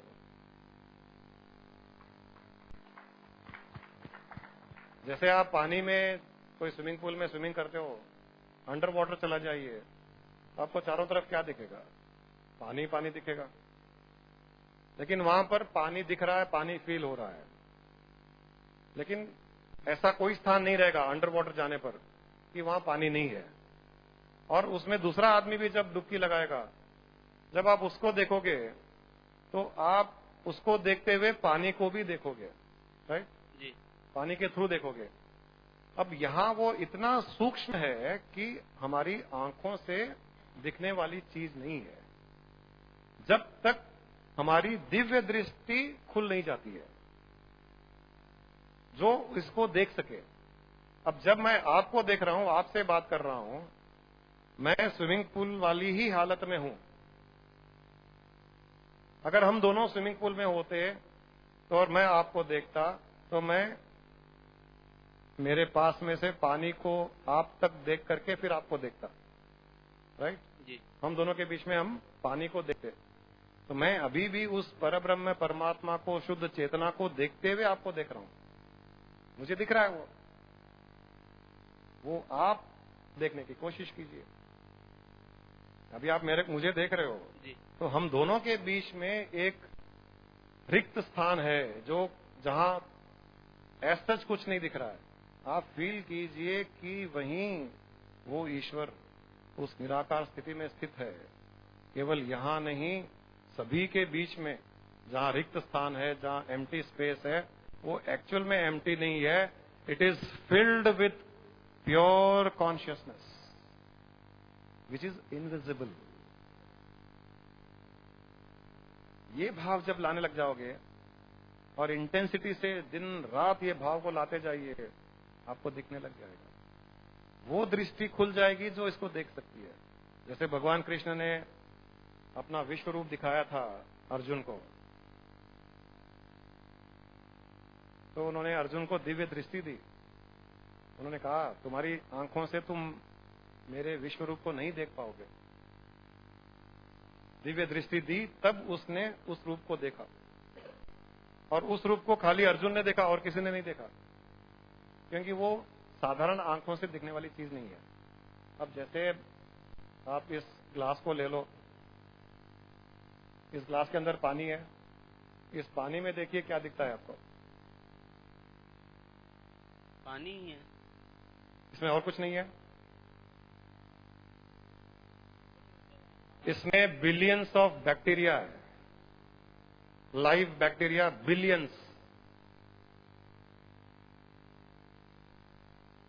बिलियंस ऑफ लाइव बैक्टीरिया इसमें है। आपको दिख रहा है? नहीं। जब वही नहीं दिख रहा है, उससे सूक्ष्म चीज कैसे दिखेगी इन आंखों से? ये आंखें उन बिलियंस, मिलियंस भी नहीं, मैं बिलियंस की बात कर रहा हूं। माइक्रोस्कोप लाइए, आप अभी लाइए, सब दिखेंगे, तैरते हुए दिखेंगे, सारे पानी में भरे हुए हैं, है कि नहीं? यहां कोई जो जानता है फिजिक्स, केमिस्ट्री, आपकी आंखों से नहीं दिख रहा है, लेकिन है। और आपकी आंखों से नहीं दिखा, इसका अर्थ यह नहीं है कि उसमें नहीं है। समझने की कोशिश कीजिए। हमको हमारी आंखों से कुछ नहीं दिख रहा है, उसका अर्थ यह नहीं है कि वो नहीं है, और आपको दिखेगा भी नहीं। लेकिन जिस साइंटिस्ट ने देखा है माइक्रोस्कोप से, उसने रिकॉर्ड किया है, आपको बिलीव करना पड़ेगा। बिलीव नहीं करना है तो माइक्रोस्कोप लाइए और देखिए, तब दिख जाएगा।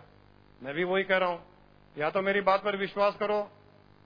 ये साइंटिस्ट बैठा हुआ है, स्पिरिचुअल साइंटिस्ट, उसने रिसर्च किया है और उसने पता लगाया है कि है वो, फिर भी आपको विश्वास नहीं है, तो अपने अंदर का माइक्रोस्कोप को ऑन करो, दिख जाएगा।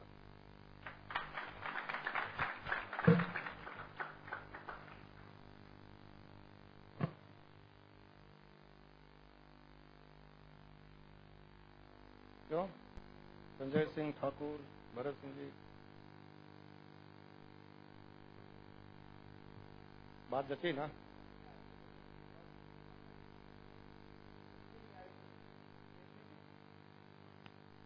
दृष्टि छोड़िए, यहाँ कई लोग हैं जो अभी बोल सकते हैं कि हम फील कर रहे थे, आप जब बोल रहे थे तो हम फील कर रहे थे उसे। कई लोग हैं ऐसे, मुझे पता है, यहाँ बैठे हैं, वो फील कर रहे थे। मैंने तो किसी को कल फोन पर ऐसे बताया तो बोले मेरे तो रोंगटे खड़े हो गए, मैं फील कर रही हूँ उसको। एकदम मुझे लग रहा है कि हाँ, वो मेरे चारों तरफ, मेरे अंदर, मेरे ऊपर, बाहर, नीचे, सब जगह मैं उसे फील कर रही हूँ, उस ब्रह्म को फील कर रही हूँ। ऐसे हो गया था।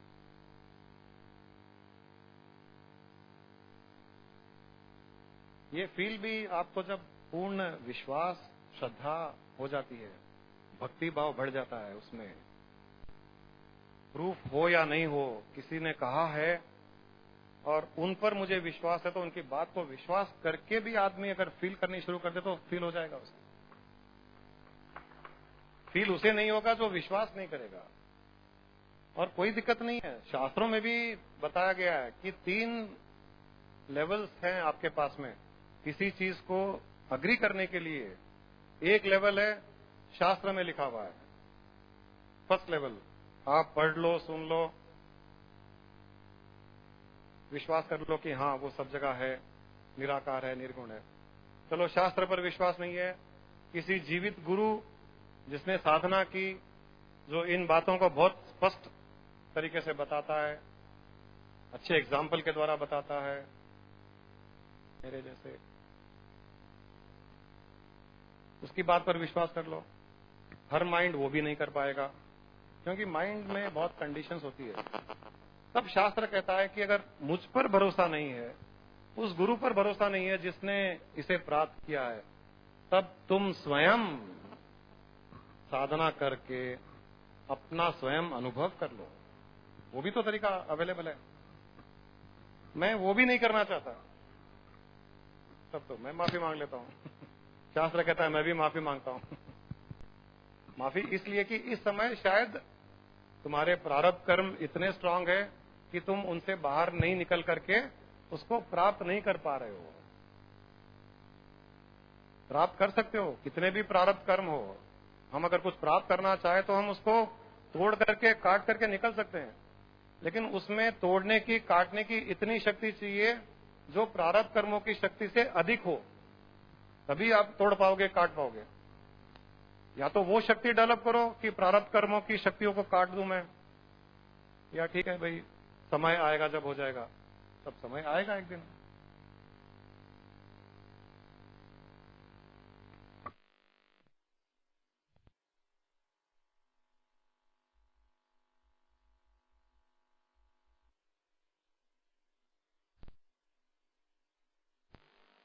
और कई लोगों को अनुभव भी हुआ था उस समय।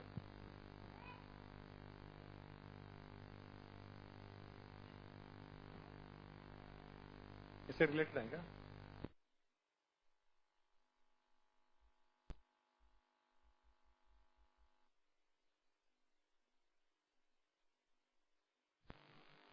तो गन्ने के जूस में थोड़ा भी गन्ना मत छोड़ो, बार बार डालते जाओ उसको।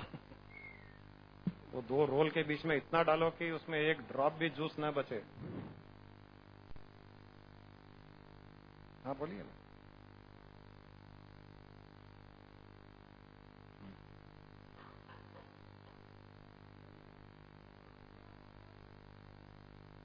अगर ये भाव भी आप कर लेते हो तो कोई प्रॉब्लम नहीं, क्योंकि जो हर जगह उसको देखता है वो शरीरों में भी उसी को देखता है, क्योंकि उससे तो अलग कोई है ही नहीं। वो मैंने इसलिए बताया, हाँ मैंने बताया था वो, अभी मैं जो बता रहा हूं कि सिर्फ उसको देखो, वो इसलिए कि हजारों लाखों सालों से, जन्मों से हम शरीर भाव में ही रहे हैं, हमने शरीर को ही सब कुछ माना है। तो इसलिए एक बार उसको ब्रेक कर करके शरीर से अलग उस वस्तु को देखिए, उसमें स्थित होइए, उसको जानिए, उसको पहचानिए, उसके बारे में सोचिए। ये इसलिए कहा जा रहा है कि उसको ब्रेक करने के लिए। और एक बार ये ब्रेक होकर के जब आप उसमें स्थित हो जाओगे, तब वहां से आप हर चीज को उसी का स्वरूप देखोगे, उससे तो अलग है ही नहीं कोई चीज। सीधा आपके लिए शायद मुश्किल हो हर चीज में उसी को देखना। अगर सीधा आप हर चीज में, हर वस्तु में, हर जीव में, हर शरीर में उसको देख पाओगे, जहां कुछ नहीं दिखता है वहां भी वही है, जहां कुछ दिखता है वहां पर भी वही है, शरीर भी उससे ही बना हुआ है, और जो रिक्त स्थान है वो भी उसी का है। उत्तम भाव, ये भी मोक्ष देने वाला है, मुक्ति देने वाला है। इसको प्रैक्टिस कर लीजिए, कोई प्रॉब्लम नहीं है, एकदम सही है। इसीलिए ऋषि वशिष्ठ जी ने भगवान राम से कहा था कि 2 तरह के शुद्ध अहंकार होते हैं जो मुक्ति देने वाले होते हैं। एक शुद्ध अहंकार ये होता है अहम ब्रह्मास्मि, कि मैं शरीर, मन, इंद्रियां, बुद्धि नहीं हूं, मैं शुद्ध चेतन ब्रह्म हूं, अहम ब्रह्मास्मि, मैं सब नहीं हूं, वो भी मुक्ति देगा। या सर्वम ब्रह्मम, सब ब्रह्म ही ब्रह्म है, सब उसी से उत्पन्न हुए हैं, सब उसी के बदले हुए स्वरूप हैं, सब वही वो है, ये भाव भी मुक्ति देगा आपको। क्योंकि मरने के समय या तो आप अहम ब्रह्मास्मि में होगे तो ब्रह्म में लीन हो जाओगे, सर्वम ब्रह्म में लीन होगे भाव रहेगा तो उस ब्रह्म में ही लीन होगे। दोनों ही स्थिति में मृत्यु के समय ब्रह्म का ही भाव होगा तो आप ब्रह्म में लीन हो जाओगे। तो दोनों ही मुक्ति देने वाली है, कोई भी आप भाव प्रैक्टिस कर सकते हो। आपने जैसा अभी कहा मॉनिटरिंग, कल ही मेरे दोस्त ने मुझसे लड़ा था तो मैं बोला जा रे जा, कल नहीं मैं परसों बात करता हूँ तेरे से, तू भी बात करेगा मुझसे, कभी तो भी एक बात करेगा। मैं आज भी उससे लेके आने वाला था यहाँ पर, तो मैं नहीं गया उसके पास, सीधा आ गया। दूसरा दोस्त को फोन किया मैंने, उसको पूछा आएगा क्या, नहीं वो कहा नहीं मैं नहीं आऊंगा। उसी के बाजू वो था जिससे मैंने लड़ा, उसको कुछ ऐसा फील हो रहा था, क्यों यार ये मुझे नहीं बोला उसको बोला। तो मैंने कहा अब मैं कुछ भी नहीं बोल सका उसको, अब कॉल पे कॉल कर रहा है। ये मॉनिटरिंग क्या है, ये आई डोंट। अच्छा एक्सपीरियंस है। तो ये मॉनिटरिंग मतलब ये एक्सपेक्टेशन नहीं करना, अभी जो आपके साथ में हो गया बहुत अच्छा हुआ, अच्छा रिजल्ट आया। अगर आपकी भावना थी कि वो भी आए यहाँ पर, लेकिन आपने बात नहीं किया, बोला नहीं उसको, फिर भी भावना थी, इच्छा थी कि वो भी आए, तो इच्छा भावना उस तक पहुंच जाती है, उसको इन्फ्लुएंस करती है। मॉनिटरिंग नहीं करने का मतलब है कि आपने इच्छा की और वो फोन नहीं करता, समझ लीजिए आज, तब आपको एक्सपेक्ट अगर कर लेते, मॉनिटरिंग करते कि मैंने इच्छा की लेकिन आया नहीं अभी तक, फोन भी नहीं आया, ये क्या हुआ, तो आप डिसअपॉइंट हो जाते हो, डिप्रेस हो जाते हो, तो आपकी भावना कम हो जाती है। भावना करते जाइए, उसका रिजल्ट जब भी आएगा तब आ जाएगा, उसको कहते हैं मॉनिटरिंग नहीं करना। ये भावना के साथ ईगो की भावना भी आती है यहाँ पे। ये जनरेशन के पूरे ईगो, बहुत ईगोइज्म रहता है इन लोगों में, तो मुझ में भी थोड़ा ईगो था, इसके लिए मैं नहीं बुलाया उसको। लेकिन इसीलिए वो आया नहीं, खाली फोन किया। अगर आप ईगो छोड़ देते तो वो भागा भागा आता, क्योंकि हमने दूसरों के रियल लाइफ एग्जाम्पल देखे हैं जहां उन्होंने ईगो छोड़ दिया। उन्होंने कहा कि मुझे उसको लाना था, मैंने खाली भावना की कि वो भी आ जाए, अच्छा लगेगा, और मैं आ गई। रियल लाइफ है, आधे घंटे में वो दूसरा व्यक्ति भी आ गया, वो फोन नहीं किया, आ गया। आप में ईगो है तो ईगो उसको रोक दिया, खाली फोन करवा दिया। एक प्रूफ मिल रहा है कि हमारी भावना काम करती है। तो इस सीक्रेट को, ये जो भी आपको एक प्रूफ मिला है, इस सीक्रेट को वेस्ट मत जाने दीजिए। आगे से सबके लिए अच्छी भावना करते जाइए, दुश्मन के लिए भी अच्छी भावना कीजिए, और मॉनिटरिंग मत कीजिए। मॉनिटरिंग नहीं करने का मतलब है एक्सपेक्टेशन नहीं करना। जब उनका टाइम आएगा, उनके लिए अच्छा होगा, तब मेरी भावना काम करेगी। बस ये ईगोइज्म कैसा छोड़ सकते अपन? ऐसे ही हम दूसरे के लिए जब अच्छी भावना करेंगे तो धीरे धीरे ईगो खत्म हो जाएगा। आप हर एक के लिए अच्छी भावना करो। जैसे मैंने कहा, दुश्मन के लिए भी आप अच्छी भावना करना। आपके साथ में किसी ने बुरा किया, ईगो हर्ट हो गया, आपको ये सोचना चाहिए कि उसने मेरे साथ जो बुरा किया था वो मेरा ही पहले जन्म में बुरा किया हुआ उसके साथ का रिजल्ट मुझे मिल रहा है, तब ईगो नहीं आएगा, ईगो हर्ट नहीं होगा।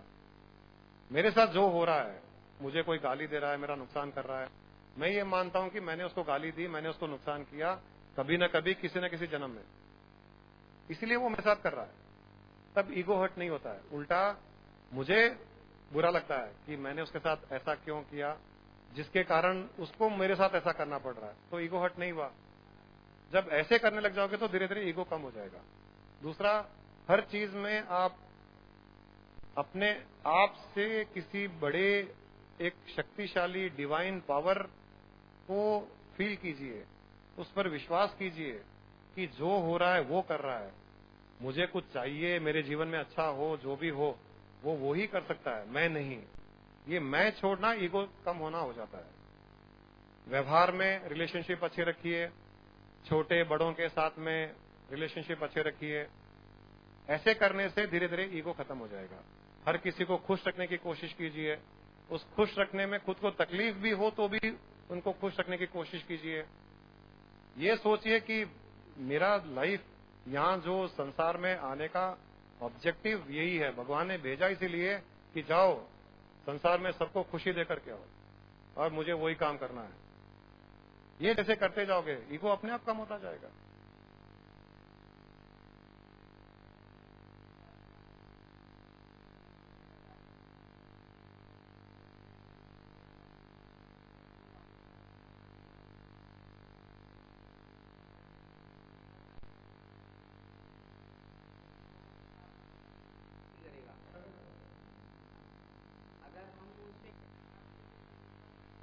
करने दो, वही मैंने कहा ना, अभी तक वो अकाउंट सेटल नहीं हुआ है। जो हमारा डिसरेस्पेक्ट उसके प्रति किया गया था पहले जन्मों में, वो जब तक अकाउंट सेटल नहीं होगा तब तक वो हमारा करेगा डिसरेस्पेक्ट। आप नया अकाउंट क्यों क्रिएट करते हो? मैं ये कह रहा हूं कि समझ लीजिए आपने 10 वैल्यू का डिसरेस्पेक्ट किसी के साथ में किया, वो भी आपको 10 वैल्यू का डिसरेस्पेक्ट देगा, ठीक है, इस जन्म में। 2 बार तो आपने डिसरेस्पेक्ट के अगेंस्ट में डिसरेस्पेक्ट किया, दैट 10 हैज बिकम 12। अब जब आपको समझ में आ गया कि मुझे डिसरेस्पेक्ट नहीं करना है, आप बंद कर दोगे। वो जब तक 10 वैल्यू का डिसरेस्पेक्ट आपके साथ नहीं करेगा तब तक वो करता जाएगा, क्योंकि उसको अकाउंट सेटल करना है ना। अब अगर आप नया अकाउंट ऐड नहीं करोगे तो उसका अकाउंट खत्म होते होते जीरो बैलेंस हो जाएगा। जीरो बैलेंस होते ही you will become one with him.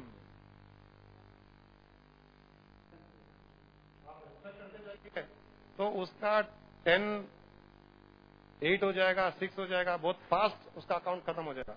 वो डिसरेस्पेक्ट करे आप रेस्पेक्ट कीजिए, वो डिसरेस्पेक्ट करे आप रेस्पेक्ट कीजिए, इससे उसका अकाउंट और जल्दी खत्म हो जाएगा। जीरो होने में टाइम नहीं लगेगा। उतना पेशेंस आप में रखना पड़ेगा। पेशेंस लूज कर दोगे फिर नया अकाउंट शुरू हो जाएगा। बहुत अच्छा क्वेश्चन है आपका और सभी के लिए एप्लीकेबल है। आज हर कोई परिवार में बाप बेटे के बीच में, भाई भाई के बीच में, हस्बैंड वाइफ के बीच में, सभी के साथ में कहीं ना कहीं कुछ ना कुछ हो रहा है, और हम अकाउंट कम करने के बदले में हम अकाउंट बढ़ा रहे हैं by virtue of reacting negatively. किसी ने मुझे बुरा कहा, आप चुप रहिए, आप वापस रिटर्न में कुछ बुरा मत बोलिए। कितना बुरा बोलेगा वो? जब उसका अकाउंट जीरो हो जाएगा वो बुरा बोल ही नहीं पाएगा, क्योंकि अकाउंट जीरो हो गया उसका। लेकिन तब तक आपको पेशेंस रखना पड़ेगा। तो जिसके पास पेशेंस है, डिसरेस्पेक्ट के अगेंस्ट में रेस्पेक्ट देता जाएगा, एक दिन उसको इतना रेस्पेक्ट मिलेगा। क्योंकि ये भी नियम है कि आप जितना रेस्पेक्ट दे रहे हो उसका कई गुना आपको वापस भी मिलेगा। उसकी इंटेंसिटी इतनी होती है। तो उसके लिए आपको वेट करना पड़ेगा, पेशेंस रखना पड़ेगा।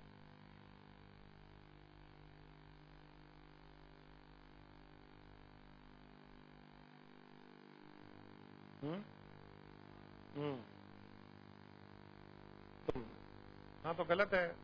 इससे आपका फ्यूचर भी खराब हो जाएगा, क्योंकि उनके मन में जो दुख आएगा, आप झिड़की देके बात करते हो अपनी माँ को, चलिए 1 मिनट के लिए माँ को कुछ बोले भी नहीं, अगर नहीं भी बोले तो भी कहीं ना कहीं हम उसको दुख दे रहे हैं। वो दुख ब्रह्मांड में चला जाएगा, ब्रह्मांड में जाकर के हमारे पीछे लग जाएगा। तो लाइफ में आज नहीं तो 50 साल के बाद भी वो किसी न किसी रूप से आपके जीवन में आएगा।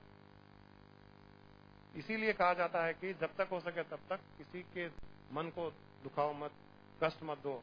वो चाहे कुछ ना भी बोले, लेकिन उसकी फीलिंग तो ब्रह्मांड में जा रही है, वो आएगी। कोशिश ये कीजिए, अच्छा बात करो। आपकी अगर मैचिंग नहीं होती है, चलिए फ्रीक्वेंसी मैच नहीं होती है, आपकी थॉट्स अलग है, उनकी अलग है, आपकी सोच अलग है, उनकी सोच अलग है, बात कम कर दीजिए। आर्ग्यूमेंट में मत जाइए, ज्यादा डिस्कशन मत कीजिए, छोटी छोटी बात कीजिए, और जितना हो सके तब तक उसको खुश करने की कोशिश करना है। और हर जीव छोटे मोटी चीजों से खुश होता है। माँ तो बहुत जल्दी खुश हो सकती है। तो कोशिश ये कीजिए कि ऐसे नहीं करे। लाइफ बहुत अच्छी हो जाएगी आगे।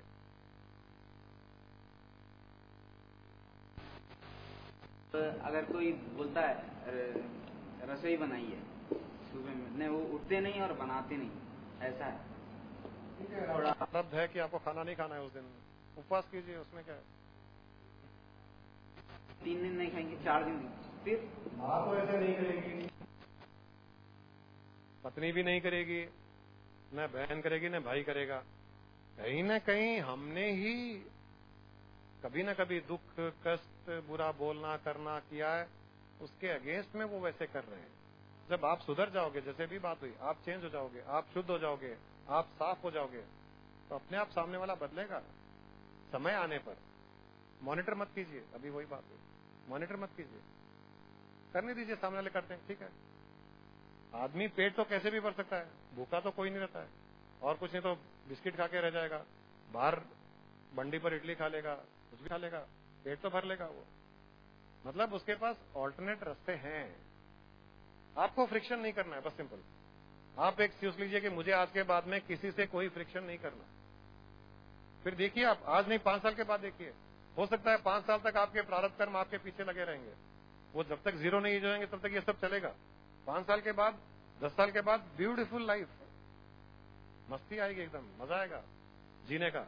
हर कोई आपको पूछेगा, चाहेगा, आपके लिए कुछ ना कुछ करेगा, आप नहीं मांगोगे उसके पहले आपके पास आ जाएगा। 4 लोग खाना बनाने के लिए तैयार रहेंगे आपके लिए, वो नेचर तो बनाइए। मुझे एक बार किसी ने कहा था कि कबीरदास जी के घर किसी कोई गए थे, तो उन्होंने पूछा कि कबीरदास जी को पूछा गृहस्थी क्या होती है, तो उन्होंने अपनी पत्नी को बुलाया, दिन का टाइम था, डे टाइम, तो पत्नी को बुलाया, बोले कि लालटेन लेकर के आओ। एकदम दिन के 12 बजे थे, तो पत्नी अंदर गई, लालटेन लेकर के आ गई, बोलते इसी को कहते हैं गृहस्थी। तो मुझे कह रहे थे कि देखिए उनकी पत्नी ऐसी थी तो पत्नियां ऐसी होनी चाहिए। वो मुझे बोल रहे थे कि कबीरदास जी ने बताया गृहस्थी इसे कहते हैं, हमारी पत्नियां तो ऐसी है नहीं, पत्नी इसी को कहते हैं, ऐसी पत्नी हो तो गृहस्थी अच्छी चलेगी। मैंने कहा वैसी पत्नी हो जाएगी, पहले कबीरदास जी तो बनो। मैं कबीरदास नहीं बनूंगा, पत्नी कबीरदास जी की पत्नी जैसी चाहिए, ये नहीं हो सकता। कबीरदास जी कबीरदास बनने के लिए क्या किया किसी ने नहीं देखा, और वो पत्नी वैसी पत्नी नहीं थी पहले, कबीरदास बनने के पश्चात वो पत्नी वैसी हुई। मैंने उनको कहा अगर अभी कहो, मैं मेरी पत्नी को कहता हूं लालटेन लेकर के आओ, मोमबत्ती लेकर के आओ, लाइट जला दो दिन के 12 बजे, ये बिना पूछे लालटेन लेकर के आ जाएगी, लाइट जला देगी, गारंटी, पूछेगी भी नहीं कि क्यों। पहले आप कबीरदास जी तो बनो, इसके लिए पहले अपने आप को बदलना चाहिए।